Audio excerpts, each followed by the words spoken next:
Good afternoon everyone. Business study का आज हमारा रिवीजन डे है।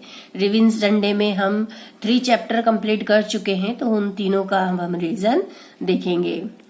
3 चैप्टर में फर्स्ट चैप्टर है nature and significance of management. Management का अर्थ और उसकी क्या विशेषताएं हैं। इंट्रोडक्टरी में हमने देखा था among all the organizational power of the world, management is the only prominent force which establish proper and necessary coordination among various important resources like main, machine, money, material and method and integrates them harmoniously. Among all the organizational power, जितने भी organisation के powers होते हैं, विश्व में जितने भी पाए जाने वाले संगठन हैं, उन सब में प्रबंध की एक ऐसी शक्ति होती है जो कि प्रोडक्शन के जितने भी साधन हैं, जिसे हम मानव, मशीन, मुद्रा, मनी, मटेरियल और मेथड्स, इन 5 जो एम्स के नाम से जाने जाते हैं, यही मेन 5 एम्स बिजनेस के कहलाते हैं। तो इनमें उचित समन्वय करना और आवश्यक जो उनका एकीकरण है वो करना ही मैनेजमेंट कहलाता है। ये तो था प्रारंभिक इंट्रोडक्टरी। इसके बाद हमने देखा था कंसेप्ट ऑफ मैनेजमेंट। इसे पॉइंट वाइज देखा था।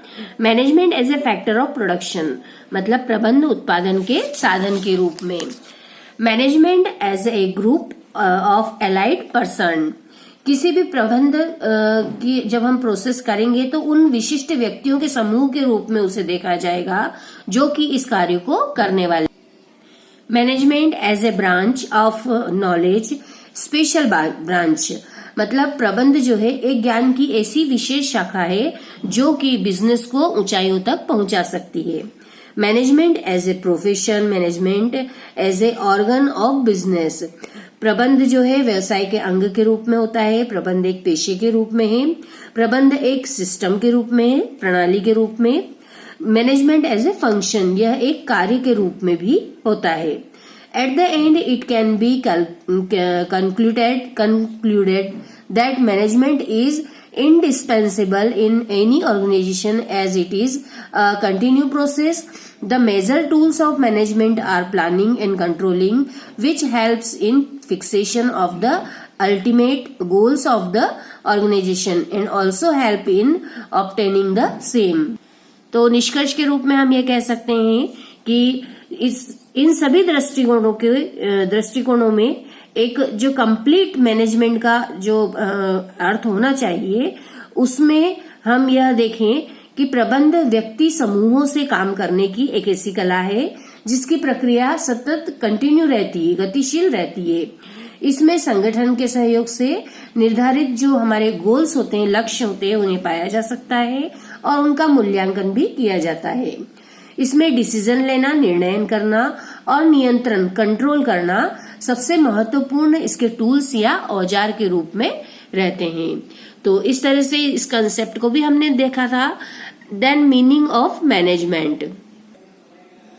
Management holds an important role place in all areas of modern life. जितनी भी हमारी अभी इंडस्ट्रीज की लाइफ चल रही है या जीवन चल रहा है, उसमें जो मैनेजमेंट का रोल है वो सबसे इम्पोर्टेंट रोल होता है। Management has even more important role in business and industry. Commonly management is taken as a way of getting work done from others, but this is a narrow view. In reality, management executes the policies decided by the administration. This is a brain. ये main चीजें हैं यहाँ पे जो dark अक्षरों में लिखी है। As is the role of brain in human body, same is the role of management in trade and industry.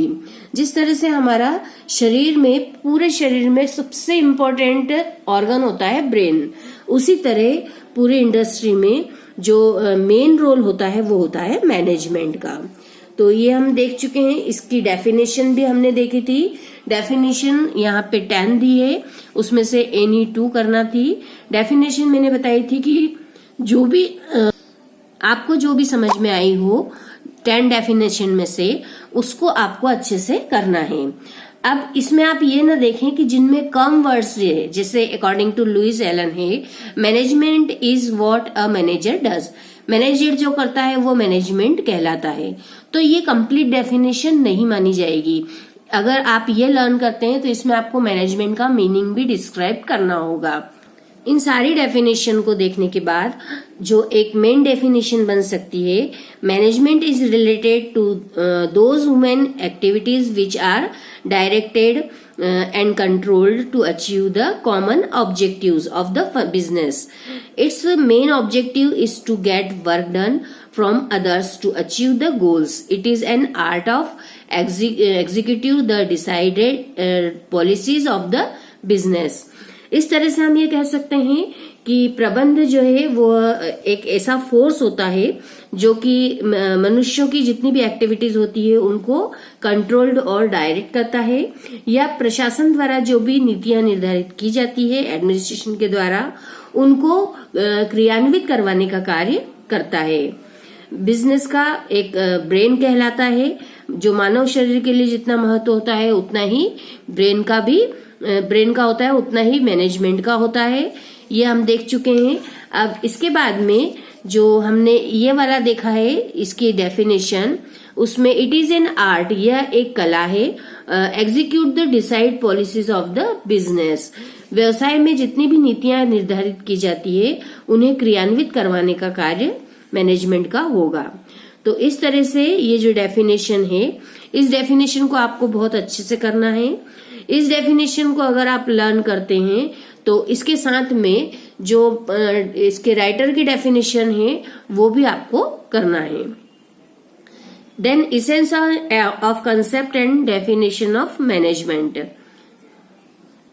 Concept and definition देखने के बाद में इसके इसेंस के रूप में, मतलब सार तत्व के रूप में जो हमें प्राप्त होता है वह ये है कि यह एक प्रोसेस कहलाएगी, यह एक प्रोसेस होती है, ये इफेक्टिवनेस मतलब यह प्रभावपूर्ण है और कुशलता से संबंध रखती है। यहाँ रिलेशंस दिए हुए हैं बिटवीन इफेक्टिवनेस एंड इफिशियंसी, दोनों में डिफरेंस भी है। फिर कैरेक्टरिस्टिक्स ऑफ मैनेजमेंट, इसके हमने पॉइंट्स देखे थे 13 पॉइंट, इसमें से एनी 6 पॉइंट आपको करना थे। ऑब्जेक्टिव्स ऑफ मैनेजमेंट, ऑब्जेक्टिव्स के जितने भी पॉइंट देखे थे हमने वो सब अलग अलग पार्टियों के हैं, उनमें आपको मेन पॉइंट विशेष रूप से याद रखना है। जैसे आपने यदि याद किया है कि ऑर्गेनाइजेशनल ऑब्जेक्टिव कौन कौन से हैं, तो उसके सब पॉइंट यहाँ 5 दिए हैं। फिर इसके अदर ऑब्जेक्टिव्स कौन से हैं, सोशल ऑब्जेक्टिव्स कौन से हैं और पर्सनल कौन से हैं। तो इसके बाद importance of management in modern economy या need and importance of management in modern world, इसके भी मैंने आपको बताए थे कि 8 पॉइंट बहुत अच्छे से करना है। Then nature of management, nature मतलब प्रकृति जो मैनेजमेंट की होती है उसके पॉइंट्स जितने भी दिए हैं यहाँ पर, उसमें मैंने आपको बताया था कि 10 पॉइंट में से जो स्टार्टिंग के 2 या 3 पॉइंट है, जैसे management is both art and science and management is a profession, and एक और पॉइंट जो था management as are born as well as made. ये जो 3 पॉइंट है, ये 3 पॉइंट शॉर्ट नोट के लिए प्रिपेयर करना है।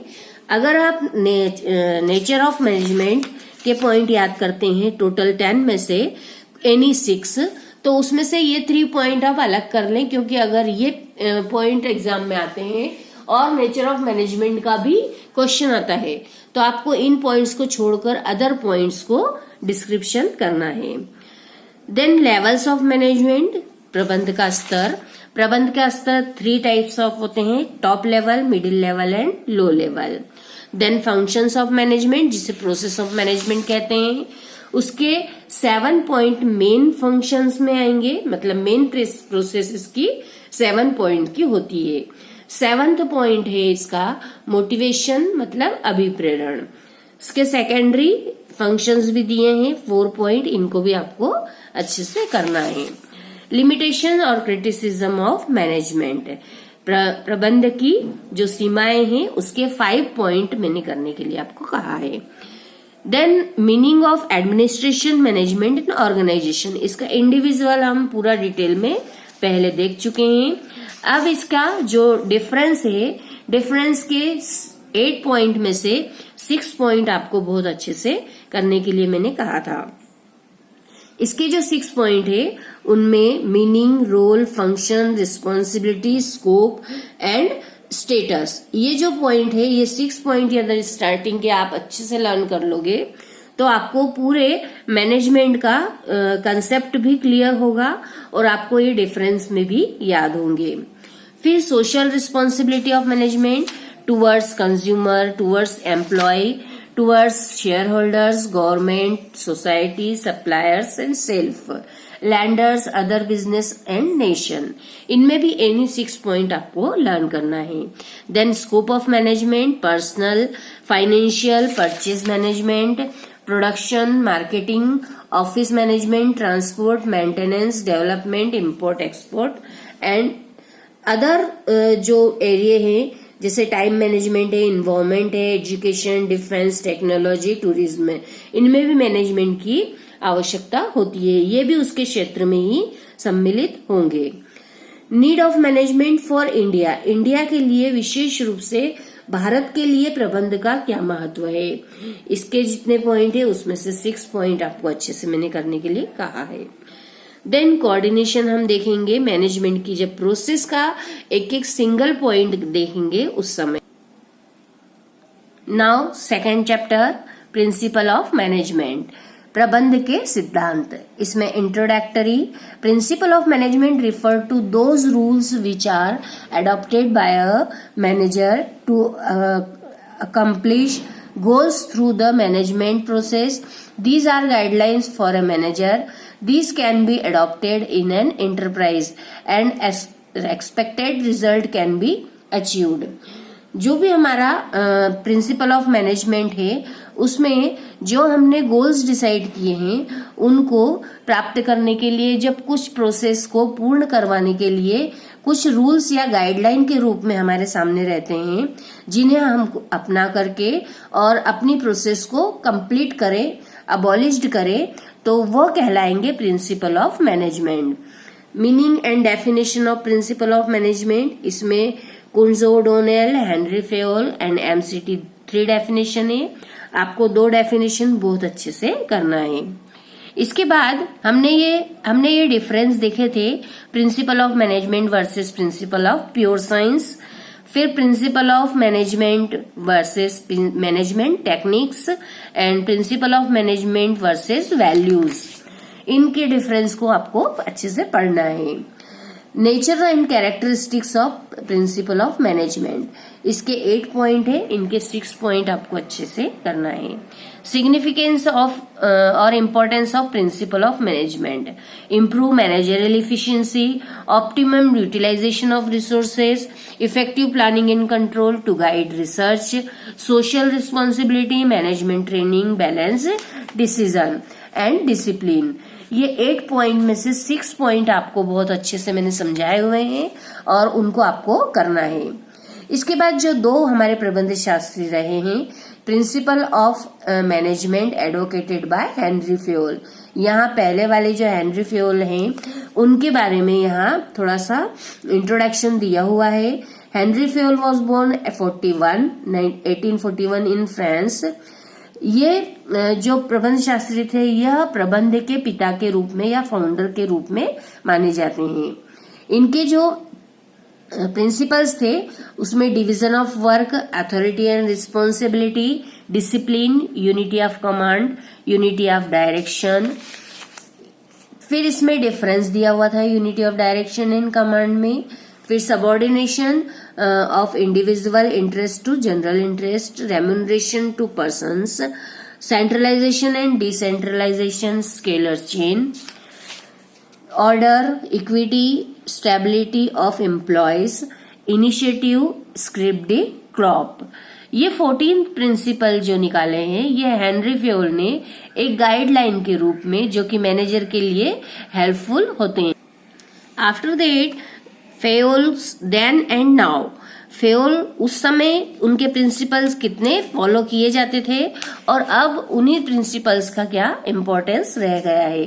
तो यहाँ पे एक डिफरेंस के रूप में यहाँ दिया हुआ है कि देन पहले और अब उनके जो जितने भी यहाँ पे हमारे 14 प्रिंसिपल हैं उनका अब कितना महत्व है। तो ये नाउ वाले जो पॉइंट्स है ये आपको अभी की युग में या अभी का जो हमारा इन्वायरमेंट चल रहा है उसमें उसका कितना इम्पोर्टेंस है ये आपको देखना है। इसके बाद principle of management advocated by F.W. Taylor. Frederick W Taylor ने जो प्रिंसिपल्स निकाले हैं उनके प्रिंसिपल्स को साइंटिफिक मैनेजमेंट प्रिंसिपल, वैज्ञानिक प्रबंध के सिद्धांत भी कहा जाता है। इसमें डेफिनेशन दी है 3 डेफिनेशन, इसमें आपको एक ही डेफिनेशन अच्छे से करना है। इसके बाद इसका मीनिंग भी दिया हुआ है साइंटिफिक मैनेजमेंट का, इसे भी आप अच्छे से करेंगे। इसेंशियल और फीचर्स ऑफ साइंटिफिक मैनेजमेंट ये भी हम देख चुके हैं। Objectives of scientific management, background of principle of scientific management, जो हमने वैज्ञानिक प्रबंध के सिद्धांत देखे हैं उन प्रबंध के सिद्धांतों में जो विशेष बातें, उन विशेष बातों में ये हमें ध्यान रखना है कि हमारे मैनेजमेंट में या हमारे बिजनेस में मैनेजमेंट की आवश्यकता में कौन से सिद्धांतों को लागू करके हम ज्यादा हमारे गोल्स को अचीव इजीली कर सकते हैं। तो उसमें हमें यह देखना है कि हम किस स्तर पर हमारे मैनेजमेंट की प्रोसेस को पूर्ण करवा रहे हैं, क्योंकि जो F.W. टेलर के प्रिंसिपल्स हैं, जो साइंटिफिक प्रिंसिपल्स हैं, वो जहां प्रोडक्शन का वर्क किया जाता है वहां पर एप्लीकेबल होते हैं। और हेनरी फ्योल के प्रिंसिपल्स जो है वो जहां मैनेजमेंट या जहां एडमिनिस्ट्रेशन वर्क होता है वहां के लिए अप्लाई कर सकते हैं। तो ये जो बैकग्राउंड के रूप में यहाँ बताया हुआ है प्रिंसिपल्स ऑफ साइंटिफिक मैनेजमेंट, इसमें उन्होंने अपने इंट्रोडक्शन में यही कहा है कि F.W. टेलर जो थे, फ्रेडरिक डब्ल्यू टेलर, वे कारखाना स्तर पर एक मैनेजर के रूप में रहे और उन्होंने अपने वहां के अनुभवों के आधार पर अपने प्रिंसिपल्स को निकाला है। तो प्रिंसिपल ऑफ साइंटिफिक मैनेजमेंट यहाँ पे दिए हैं, replacement of rule of thumb with science, harmony not discard, maximum output in place of restricted output, cooperation or not individualism, development of worker to their greatest efficiency and prosperity, activation according planning। इनके अलावा जो techniques of scientific management है जो उन्होंने study की, उनके आधार पर उन्होंने अपने सारे एक्सपीरियंस बताए हैं। तो ये जो साइंटिफिक मैनेजमेंट की टेक्निक्स है ये बहुत इम्पोर्टेंट है, इसे आपको बहुत अच्छे से सारे पॉइंट्स के माध्यम से करना है। Then advantages of scientific management, advantages to producer, advantages to workers, ये इसमें अलग अलग पार्ट के रूप में हमने देखे थे। डिसएडवांटेजेस ऑफ साइंटिफिक मैनेजमेंट, निश्चित रूप से जब हम प्रोसेस करते हैं तो उसमें हमें बहुत सारे एडवांटेजेस देखने को मिलते हैं, तो हम डिसएडवांटेजेस को के 5 पॉइंट्स सिर्फ देख लेंगे। इसके बाद comparison of principle of Fayol and Taylor, जो इसमें हमने 2 पॉइंट्स के माध्यम से इनके कंपैरिजन किए थे, सिमिलरिटीज एंड डिससिमिलरिटीज, इनकी समानताएं और असमानताएं। समानताओं में मैनेजमेंट की जो प्रॉब्लम्स है उसको दोनों ने अपने मैनेजमेंट के प्रिंसिपल्स में दिखाया है। ह्यूमन एलिमेंट, मानव संसाधन के रूप में बताया है। Scientific approach, division of work, management as a discipline, अनुशासन के रूप में। Professionalism in management, higher efficiency and productivity और क्लैरिटी ऑफ कंसेप्ट, ये सारे इसकी सिमिलरिटीज के पॉइंट हैं। Dissimilarities, basis of study, levels of management, relevance, rigidity and flexibility, human element and perspective, applicability, contribution, ये दोनों ही सिमिलरिटी और डिससिमिलरिटी देखने के बाद जो इनका कंक्लूजन है वो सबसे इम्पोर्टेंट है। Taylor and Fayol both have contributed a lot to the field of management. Their ideas are rather complementary both have advocated decision of work or specialization. In other areas also their thinking are similar, and at other place they have served the common cause of developing the management principles through different angle by using scientific approach. तो जो ये सिद्धांत हैं, इनके जो हमने similarity और डिससिमिलरिटी देखी, उन दोनों को देखने के बाद जो हम डिसीजन निकाल सकते हैं उसमें ये निकाल सकते हैं कि टेलर और फेयल दोनों ने ही अपने विचारों में समानताएं और असमानताएं दिखाई है। अब इन समानताओं और असमानताओं में देखने के बाद में यह पता लगता है कि इनमें कोई विरोधाभास नहीं है, दोनों ही विचार परस्पर हैं।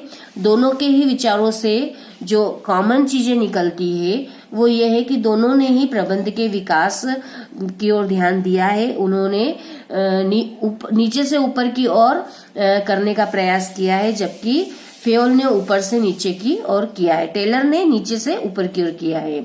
तो इस तरह से हम ये देखते हैं कि जब हम ग्रोथ करते हैं हमारे बिजनेस की, तो बिजनेस की ग्रोथ में हमें अप और डाउन दोनों ही एंगल्स को देखना चाहिए। तो हम कंक्लूजन के रूप में ये कह सकते हैं कि किसी का भी एक का काम दूसरे की दृष्टि से कम महत्वपूर्ण नहीं है। तो अब हम ये सेकंड चैप्टर भी थर्ड चैप्टर है बिजनेस इन्वायरमेंट, मतलब व्यवसायिक वातावरण। बिजनेस इन्वायरमेंट में हम ये देखते हैं कि जो हमारे आसपास सराउंडिंग वातावरण है, जो हमारे आसपास की परिस्थितियां होती है, उसके अकॉर्डिंग हम हमारे बिजनेस को किस तरह से एडजस्ट करेंगे। इसमें हमने इंट्रोडक्टरी देखा था, मीनिंग ऑफ बिजनेस इन्वायरमेंट देखा था, डेफिनेशन देखी थी एंड कैरेक्टरिस्टिक्स। अब इसके जो हमने ये यहाँ तक के सारा जो देखा था, इसमें मैंने आपको ये बताया था कि व्यावसायिक वातावरण जो होता है उसके अंतर्गत प्राकृतिक और सांस्कृतिक वातावरण सम्मिलित रहते हैं। जो प्राकृतिक और सांस्कृतिक वातावरण के तत्व मनुष्य के चारों ओर विद्यमान रहकर उसके जीवन को प्रभावित करते हैं। इसी प्रकार कुछ एलिमेंट ऐसे भी होते हैं जो व्यवसाय के आसपास सराउंडिंग रहकर बिजनेस की एक्टिविटीज को भी अफेक्टेड करते हैं। इस प्रकार बिजनेस के एनवायरमेंट से आशय हम ये कह सकते हैं कि विद्यमान जो भी आर्थिक, सामाजिक, राजनीतिक, वैधानिक या तकनीकी दशाएं हैं वो सब बिजनेस को अफेक्ट करती है, अर्थात प्रभावित करती है। इसकी डेफिनेशन में 2 डेफिनेशन आपको करना है। कैरेक्टरिस्टिक्स में 7 पॉइंट में से any 5, importance of business environment के 6 पॉइंट आपको अच्छे से करना है। इसके बाद जो मैंने ये चार्ट आपको समझाया था, कंपोनेंट ऑफ बिजनेस इन्वायरमेंट, सबसे इम्पोर्टेंट इसमें बिजनेस इन्वायरमेंट में हमें यह देखना है कि 2 टाइप्स ऑफ इन्वायरमेंट के फैक्टर्स हैं, इंटरनल एंड एक्सटर्नल। इंटरनल मतलब आंतरिक, जिस पर बिजनेसमैन का कंट्रोल होता है। बिजनेसमैन उसे अपने इन्वायरमेंट के हिसाब से इन्हें एडजस्ट कर सकते